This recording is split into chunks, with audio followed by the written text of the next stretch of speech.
Pandemi COVID-19 melanda dunia termasuk Indonesia.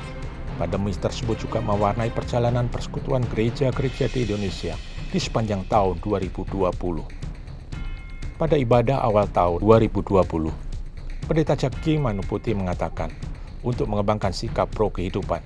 Secara spiritual, mengisyaratkan harus utamakannya spirit pro hidup untuk melawan spirit pro mati di balik semua krisis yang berkembang itu. Ajakan tersebut seperti gayung bersambut. Ketika di awal Maret 2020 Presiden Jokowi menyampaikan COVID-19 telah ada di Indonesia. Saat itu juga, berbagai upaya yang dilakukan jemaat dan gereja adalah untuk mendukung kehidupan, melawan pandemi COVID-19. Sidang Majelis Pekerja Lengkap PGI perdana setelah Sidang Raya PGI ke-17 di Sumbar, Nusa Tenggara Timur, berlangsung di Lombok, Nusa Tenggara Barat pada Februari 2020. Kegiatan ini merupakan kegiatan PGI dengan tatap muka langsung terakhir, karena setelahnya berbagai aktivitas dan pertemuan PGI dilakukan secara online. Ibadah bulan Oikumene 2020 pada bulan Mei 2020 dilakukan secara online dengan mengusung tema Satu Tubuh, Satu Beban, Jadilah Sahabat di Masa Susah dan Senang. Demikian juga perayaan syukur 70 tahun PGI dan berbagai rangkaian acara dan diskusi dalam rangka Jubilium PGI. 16 Maret 2020, PGI lewat imbauannya berharap gereja-gereja melakukan ibadah online. PGI di minggu-minggu pertama pandemi tersebut juga menayangkan ibadah online melalui YouTube. Kita senang ya hari ini beribadah kembali dan tema kita hari ini adalah Aku dan Kau Sahabat.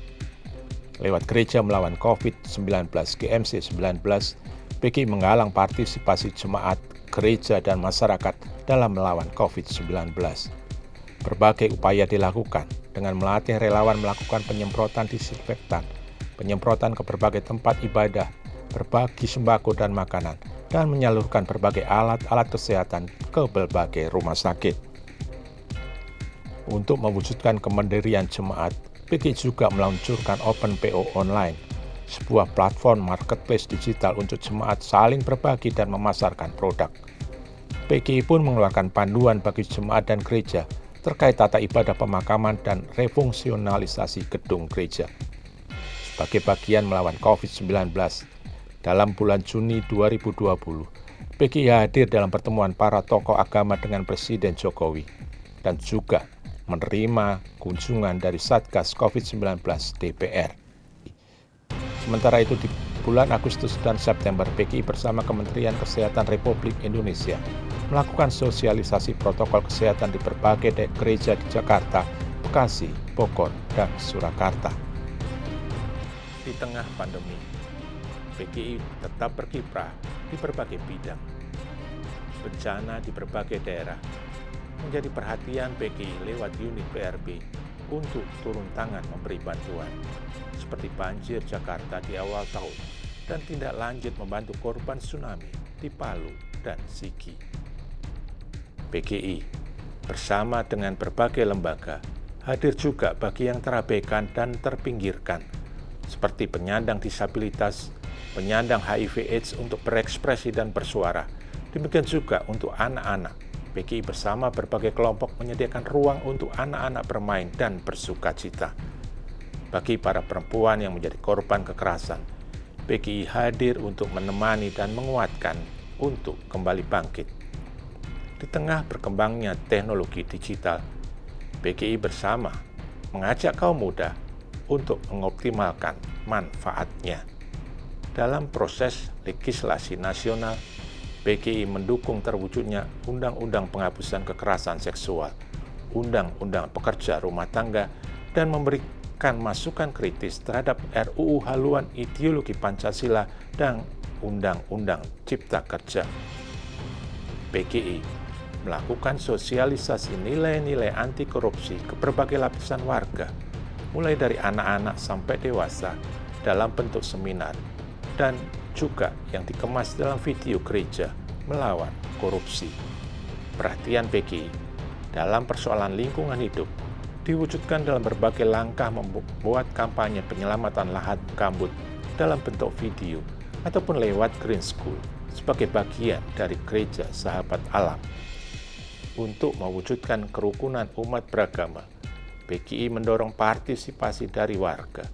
Olehnya, dialog dengan berbagai pihak seperti FKUB dan pemuda terus dijalankan. Demikian juga, berbagai upaya merawat kerukunan beragama dibahas dalam bincang santai bersama berbagai tokoh. PGI menandai bahwa sepanjang tahun 2020 ini masih juga terjadi pelarangan dan gangguan ibadah di berbagai daerah seperti di Singkil, Minahasa, Banten, dan berbagai tempat lainnya.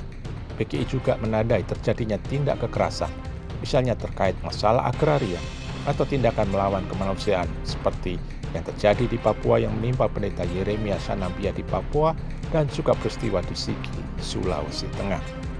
Menyikapi hal ini, PGI telah mengirimkan surat ke Presiden, mengeluarkan surat imbauan, dan juga melakukan kunjungan pastoral. Sepanjang tahun 2020, PGI melakukan kunjungan dan juga menerima rombongan dari menteri dan lembaga atau badan negara seperti Menko Polhukam Mahfud MD, Komnas HAM, BNPT. Dalam pertemuan itu, PGI menyampaikan berbagai permasalahan negara terkait penutupan rumah ibadah, gangguan beribadah, dan juga tindak kekerasan. PGI juga menerima kunjungan Menteri Kominfo, Johnny G. Plate. Di penghujung tahun 2020, pandemi belum usai, dan Natal telah datang.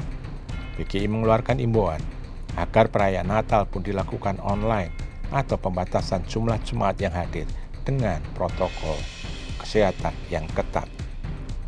Tahun 2020 adalah tahun penuh tantangan dan pergumulan. Memasuki 2021 dengan keyakinan adanya secercah harapan untuk terus saling mendukung dan menopang.